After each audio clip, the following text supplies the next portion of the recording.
Baik, bismillah. Assalamualaikum warahmatullahi wabarakatuh. Kami dari kelompok 23 dalam mata kuliah Psikologi Pembelajaran Agama Islam yang beranggotakan saya sendiri Muhammad Fajar dan Khairil Karafi. Dalam video presentasi kali ini, saya akan menyampaikan isi materi kami yang berjudul Prinsip Psikologi dalam Evaluasi Pembelajaran dan Teknik.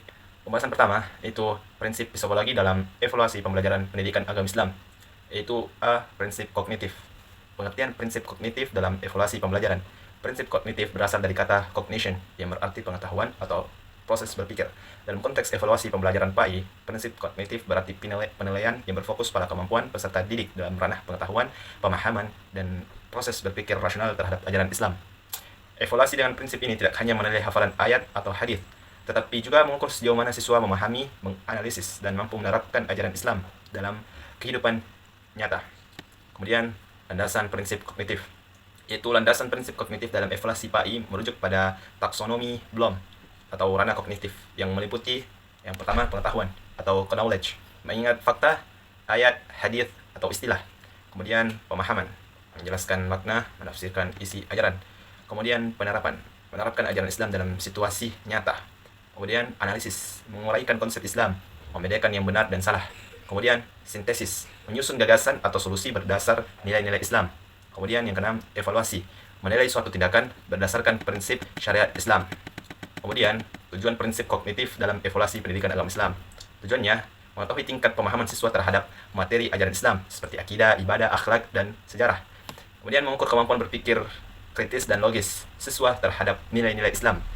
Melatih siswa agar mampu menghubungkan pengetahuan agama dengan kehidupan sehari-hari dan menumbuhkan pemahaman yang mendalam, bukan hanya kemampuan menghafal. Kemudian yang keempat, ciri-ciri evaluasi yang berdasarkan prinsip kognitif. Evaluasi pendidikan agama Islam yang menerapkan prinsip kognitif memiliki ciri-ciri sebagai berikut. Yang pertama, berbasis pada proses berpikir, bukan sekedar menguji hafalan atau hadis. Kemudian mengandung unsur pemahaman dan penalaran, menilai kemampuan memahami makna dan hikmah ajaran. Kemudian menggunakan berbagai bentuk tes seperti tes objektif. Contohnya itu seperti pilihan ganda, benar atau salah. Kemudian ada tes uraian seperti analisis ayat atau makna hadis. Kemudian studi kasus seperti menerapkan nilai-nilai Islam dalam masalah sosial. Kemudian memberi ruang refleksi intelektual terhadap makna ajaran Islam. Kemudian yang kelima, berorientasi pada kemampuan transfer siswa mampu menerapkan pengetahuan ke dalam kehidupan nyata. Kemudian yang kelima, contoh penerapan prinsip kognitif dalam evaluasi pendidikan agama Islam. Level kognitif, contoh bentuk soal atau evaluasi seperti pengetahuan. Contoh soalnya itu sebutkan rukun iman. Kemudian ada pemahaman, contohnya seperti jelaskan makna tauhid dalam kehidupan sehari-hari. Kemudian ada penerapan. Contohnya seperti bagaimana cara kamu menerapkan kejujuran sesuai ajaran Islam di sekolah. Kemudian ada analisis, bandingkan antara perbuatan syirik dan kufur dari segi pengertian dan akibatnya. Kemudian ada sintesis, yaitu seperti buatlah kesimpulan tentang pentingnya sholat bagi pembentukan akhlak mulia. Kemudian yang terakhir, evaluasi Islam, nilailah perilaku. Contohnya seperti nilailah perilaku seseorang yang berbuat riya dalam. Kemudian B, prinsip afektif. Pertama, prinsip afektif. Prinsip efektif dalam evaluasi pembelajaran pendidikan agama Islam berhubungan dengan sikap, nilai, perasaan, motivasi, dan akhlak peserta didik terhadap ajaran Islam. Artinya, evaluasi tidak hanya menilai aspek pengetahuan, kognitif, dan keterampilan psikomotorik, tetapi juga menilai bagaimana peserta didik menghayati, merasakan, dan mengamalkan nilai-nilai agama dalam kehidupannya. Kemudian ada tujuan evaluasi afektif. Evaluasi afektif bertujuan untuk mengetahui sejauh mana peserta didik. Seperti contoh, menerima ajaran dan nilai-nilai Islam dengan hati terbuka. Kemudian menanggapi dan menunjukkan minat terhadap kegiatan keagamaan. Kemudian menghargai nilai-nilai Islam dalam kehidupan sehari-hari. Kemudian menghayati ajaran agama dan menjadikannya pedoman hidup. Kemudian yang terakhir, mengamalkan ajaran Islam dalam tindakan nyata dan konsisten. Prinsip-prinsip efektif dalam evaluasi pendidikan agama Islam. Yang pertama itu berorientasi pada nilai dan akhlak Islami. Penilaian diarahkan pada pembentukan akhlakul karimah serta keimanan dan ketakwaan kepada Allah Subhanahu wa taala. Contohnya seperti sikap jujur, disiplin, tanggung jawab, tawakal dan toleransi. Kemudian bersifat menyeluruh, komprehensif. Kemudian yang ketiga, menilai seluruh aspek sikap keagamaan peserta didik, baik terhadap Allah, hablum minallah, terhadap sesama manusia, atau bisa disebut hablum minannas, maupun terhadap lingkungan. Kemudian yang ketiga, bersifat berkelanjutan atau continue. Penilaian sikap dilakukan secara terus-menerus, bukan hanya pada waktu tertentu. Misalnya, guru mengamati sikap siswa selama proses pembelajaran, kegiatan ibadah di sekolah, atau perilaku di kehidupan sehari-hari. Kemudian yang keempat, mengutamakan kejujuran dan keobjektifan. Guru harus bersikap adil, jujur, dan tidak memihak dalam memberikan penilaian afektif. Evaluasi harus berdasarkan pengamatan nyata dan bukti perilaku, bukan perasaan pribadi guru. Kemudian yang kelima, berorientasi pada pembinaan, bukan penghukuman. Tujuan utama penilaian afektif adalah untuk membina dan memperbaiki sikap peserta didik, bukan untuk menghukum atau menjatuhkan nilai. Jika ditemukan sikap yang kurang baik, guru membimbing dengan pendekatan yang lembut dan edukatif. Kemudian yang keenam, kontekstual dan relevan dengan kehidupan nyata. Nilai-nilai yang dinilai harus relevan dengan kehidupan sehari-hari siswa dan konteks sosial budaya mereka. Misalnya, menilai kejujuran saat ujian, disiplin dalam sholat berjamaah, atau sikap tolong-menolong dalam lingkungan sekolah. Kemudian yang ketujuh, melibatkan berbagai sumber penilaian. Penilaian afektif tidak hanya berdasarkan guru PAI saja, tetapi juga bisa melibatkan. Baik, saya sebagai pemateri kedua. Jadi langsung saja. Selanjutnya, teknik evaluasi pembelajaran PAI. A. Teknik evaluasi pembelajaran PAI, ranah kognitif. Yang pertama, tes tertulis atau written test. Ujian menilai pengetahuan dan pemahaman konsep agama secara teoritis.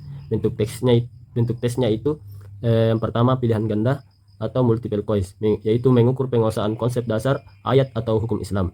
Contoh, apa arti zakat fitrah. Yang kedua, isian singkat, yaitu menguji hafalan atau pemahaman ringkas. Contoh, rukun iman ada. Dan yang ketiga itu uraian atau esai, yaitu menilai kemampuan berpikir logis dan menjelaskan pendapat. Contoh, jelaskan hikmah berpuasa di bulan Ramadan. Nah, tes yang kedua itu tes lisan atau oral test. Tujuannya itu untuk mengukur kemampuan peserta didik menjawab dan menjelaskan materi secara lisan.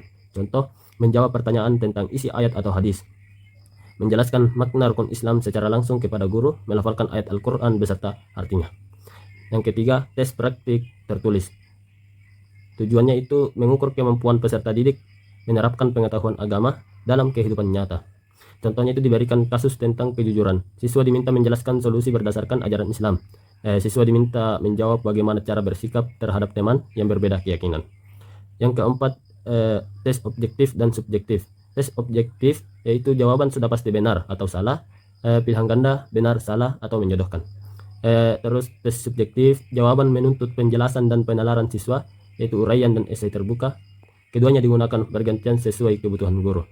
Yang kelima, penugasan atau assignment project. Tujuannya itu menilai kemampuan berpikir tingkat tinggi, kemandirian, dan kreativitas siswa. Contoh, membuat ringkasan isi surat pendek beserta tafsirnya, menulis artikel tentang pentingnya menjaga silaturahmi, dan meneliti sejarah tokoh Islam dan mengambil pelajaran dari kehidupannya. Bagian B, teknik evaluasi pembelajaran PAI yang efektif. Teknik evaluasi pembelajaran PAI ranah efektif. Yang pertama, observasi atau pengamatan langsung. Tujuannya itu untuk menilai perilaku dan sikap peserta didik dalam situasi nyata. Cara guru mengamati secara langsung perilaku siswa di kelas maupun di luar kelas. Contoh yang diamati, sikap sopan saat berbicara, kedisiplinan mengikuti sholat berjamaah, kejujuran dalam mengerjakan tugas. Nah, alat bantu itu lembar observasi, daftar cek, atau skala penilaian.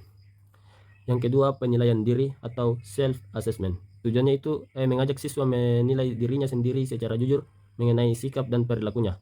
Contoh, siswa mengisi angket dengan pernyataan seperti saya selalu berusaha berkata jujur, atau saya membaca doa sebelum belajar.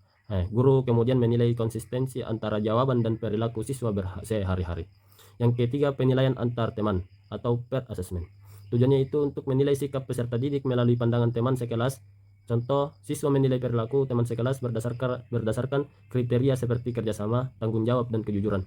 Teknik ini berguna karena teman sering melihat perilaku yang tidak selalu tampak oleh guru. Yang keempat, wawancara atau interview. Tujuannya itu mengetahui sikap, motivasi, dan pandangan siswa terhadap ajaran Islam secara mendalam. Contoh, guru mewawancarai siswa tentang pengalaman mereka menjalankan ibadah, seperti apa yang kamu rasakan ketika ikut sholat berjamaah, atau mengapa kamu senang membaca Al-Quran. Yang kelima, angket atau kuesioner sikap. Tujuannya itu mengukur sikap dan nilai keagamaan siswa dengan pernyataan-pernyataan tertulis. Contoh pernyataannya itu, saya merasa senang belajar pendidikan agama Islam. Nah, siswa memberi jawaban sesuai skala, misalnya sangat setuju, setuju, ragu, tidak setuju, atau sangat tidak setuju. Yang keenam, catatan anekdot. Tujuannya itu untuk mencatat kejadian khusus yang menunjukkan perilaku positif atau negatif peserta didik.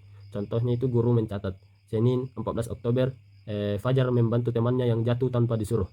Catatan ini membantu melihat perkembangan karakter siswa dari waktu ke waktu. Yang ketujuh, portofolio sikap. Tujuannya itu mengumpulkan bukti perilaku atau kegiatan yang menunjukkan perkembangan sikap keagamaan.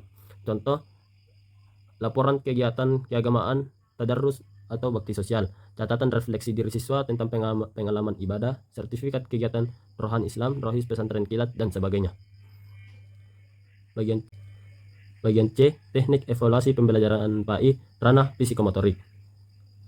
Teknik evaluasi pembelajaran PAI.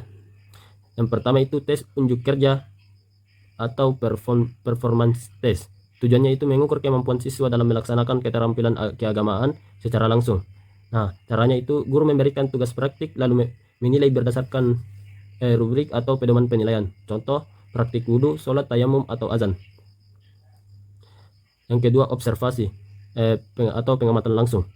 Nah, tujuannya itu menilai keterampilan ibadah dan perilaku keagamaan secara langsung di lapangan. Contoh, guru mengamati cara siswa berwudu di tempat wudu, mengamati cara siswa melaksanakan sholat berjamaah, atau menilai keterampilan siswa saat membaca Al-Quran. Yang ketiga, penugasan praktik atau project performance assessment. Tujuannya itu menilai kemampuan siswa mempersiapkan dan melaksanakan kegiatan keagamaan. Contohnya itu menjadi imam atau muadzin di sholat duha sekolah. Yang keempat, portofolio keterampilan. Tujuannya itu mengumpulkan bukti-bukti praktik ibadah atau karya keagamaan siswa. Contohnya itu laporan kegiatan keagamaan atau video praktik membaca Al-Quran atau khutbah, catatan kegiatan ibadah harian. Nah, dan yang kelima, simulasi role playing. Tujuannya itu melatih dan menilai kemampuan siswa mempraktikkan ibadah atau akhlak dalam situasi tiruan. Contoh, simulasi menjadi imam sholat, simulasi cara menyolatkan jenazah, bermain perang, tentang adab bertamu atau menghormati orang tua. Yang keenam, tes kinerja terstruktur. Tujuannya itu menguji keterampilan siswa dengan langkah-langkah yang telah ditentukan. Contoh, guru menilai urutan dan ketepatan gerakan sholat sesuai panduan.